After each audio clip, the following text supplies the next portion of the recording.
తెలిసిన వ్యక్తిని. ఎప్పుడు కూడా ఎక్కడ కూడా నేను బ్యాలెన్స్ తప్పలేదు. నా ఆలోచన ఒకటి, అధికారంలో ఉన్నా ప్రతిపక్షంలో ఉన్నా ఈ పేదవాళ్ళని అభివృద్ధి చేయాలనే ధ్యేయం తప్ప నాకు వేరే కోరిక ఆలోచనే లేదని చెప్పి నేను మీకు తెలియజేస్తున్నా. నేను బ్రతికేది ఈ పేదవాళ్ల కోసం, తెలుగు జాతి కోసం అని మరొక్కసారి మీకు విజ్ఞప్తి చేస్తున్నా. అదే సమయంలో నేను ఒకటే ఆలోచించాను.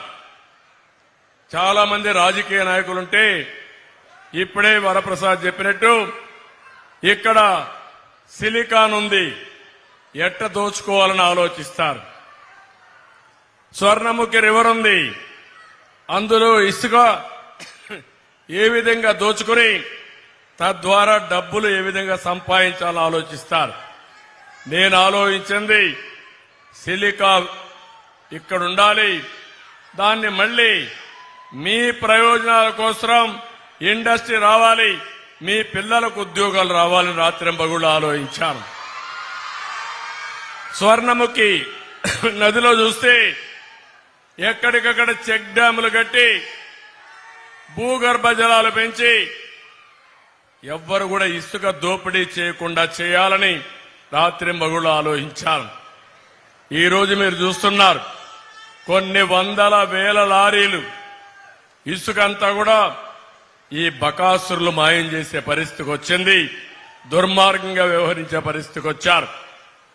నా ఆలోచన అంతా ఒకటి, ఈ రాష్ట్రాన్ని బాగు చేయాలి. ఇప్పుడు ఆడపిల్లలను చూశారు, ఎంత ఉత్సాహంగా ఉన్నారంటే ఆడపిల్లల్ని బాగా చదివించి మంచి ఉద్యోగాలుగా వచ్చే విధంగా నైపుణ్యాన్ని పెంచితే ఈ ఆడబిడ్డలు ప్రపంచాన్ని శాసించే పరిస్థితి వస్తుంది. అది నా కళ. సంపద సృష్టించడం తెలిసిన పార్టీ తెలుగుదేశం పార్టీ, అది దేశానికి అందించిన పార్టీ కూడా తెలుగుదేశం పార్టీ అని చెప్పి నేను మీకు తెలియజేస్తున్నాను. ఎవరు ఊహించినప్పుడు ఇన్ఫర్మేషన్ టెక్నాలజీకి నాంది పలికాం. అది ఈరోజు నాలెడ్జ్ ఎకానమీకి ఒక బ్యాక్ బోన్ అయ్యే పరిస్థితి వచ్చింది. భవిష్యత్తులో నా కోరిక ఒకటే, ప్రపంచంలోనే తెలుగు జాతి నెంబర్ 1 గా ఉండాలి. భారతదేశంలో గాని ఆంధ్రప్రదేశ్ రాష్ట్రంలో గాని పేదరికం లేకుండా అందరూ కూడా పేదరికం లేని రాష్ట్రం వచ్చే విధంగా చేస్తానని చెప్పి కూడా నేను మీకు తెలియజేస్తున్నా. అందుకే ఈరోజు ఇప్పుడే మిత్రులు మాట్లాడారు. నేను ఒకటే మిమ్మల్ని అందరినీ కోరుతున్న, ఆడబిడ్డలందరినీ 5 సంవత్సరాలు ఏం పేరు పెట్టాలో నాకైతే అర్థం కాలేదు. జే గన్ రెడ్డి పేరు పెడదామా?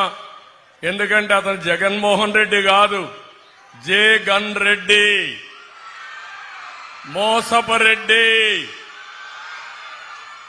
అందరినీ మోసం చేసి అతడొక్కడే ఉండాలని కోరుకునే దుర్మార్గుడు ఈ జగన్మోహన్ రెడ్డి. అవునా కాదా అని మిమ్మల్ని అడుగుతున్నా. అవునంటే చేతులు చూపించిన అవునని. ఏది దొరికినా ఎక్కడ చూసినా కుంభకోణాలు తప్ప ఏమీ లేవు. ఇసుక దోపిడీ, ఇసుక డిపోలు కూడా ఆయనవే, మద్యం షాపులు కూడా ఆయనవే, మద్యం తయారీ కూడా అయింది, భూముల మీద కూడా అయిందే పెత్తనం. ఇదే జరిగితే మనందరం బానిసలుగా బతికే పరిస్థితి వస్తా ఉంది. అది నా బాధ, ఆవేదన అని చెప్పి మీకు తెలియజేస్తున్నా. నేను ఒకే ఒక విషయం మిమ్మల్ని అందరినీ గుర్తు చేస్తున్నాను. భవిష్యత్తులో నేను ఒక నిర్ణయానికి వచ్చి ఇప్పటికే ఆలోచన చేశాం, ఇంకా ఎక్కువ శ్రద్ధ పెడతాం. నా జీవితాశయం జీరో పావర్టీ ఆంధ్రప్రదేశ్ తయారు చేయాలని నా జీవితాశయం. అంటే ఈరోజు పేదరిక నిర్మూలన కోసం మాటలు మాట్లాడుతున్నారు.